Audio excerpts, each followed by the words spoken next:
And good luck to all of those taking part. A dinosaur skeleton has sold at auction in the United States for just over $6 million. The rare find is a relative of the infamous T-Rex, but faster and with a stronger bite. I asked Gregory Erickson, a dinosaur paleobiologist at Florida State University, whether he was disappointed that the dinosaur had gone to a private buyer. Yeah, I mean, as a scientist, we're also, I think I can speak on behalf of every vertebrate paleontologist. Anytime you have, a vertebrate fossil, particularly this one, it's obviously a very exciting specimen. It's sort of robbing us of intellectual property. And so, unfortunately, if a specimen like this gets into private hands, we really can't. We have to ignore it as if it doesn't exist. We can't publish on it. We can't do anything. So, in a perfect world, this person would donate it to an accredited museum. But as far as we're concerned, it's went through a black hole.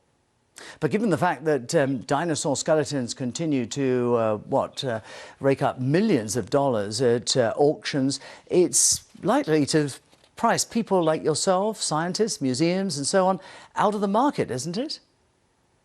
Well, yes. We don't have bribe money to get onto ranchers' lands. We don't.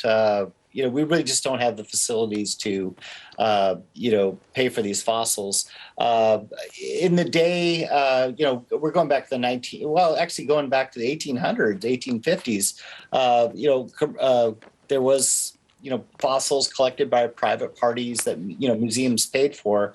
But what happened is, particularly in the 1980s and early 90s, the price of these things just went crazy, and we just there's no way to we don't have millions of dollars to buy fossils. Museums don't, and then as a professor, we don't have any money to pay for anything. It used to be we go onto ranchers' lands and they'd let us dig up these things for free.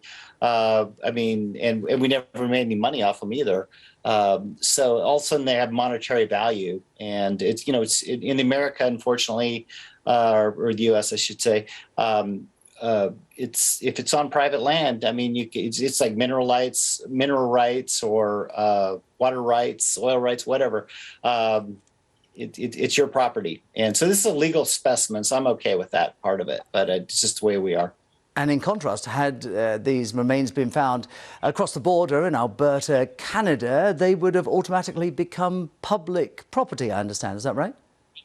That's correct. As far as I understand, yes, any vertebrate fossil found in Canada belongs to the government. A lot of other countries have similar laws. Let's see, Mongolia, China, Peru, Morocco. Most countries have that, but that's not the way it is in the United States. So at least there's been some cases of fossils that were high profile that were illegally collected. So at least in this case, it was. It followed legal channels, and so I'm okay with that. I'd like to hope that whoever purchases this thing would try to make it available to scientists and maybe ultimately, give it to a museum.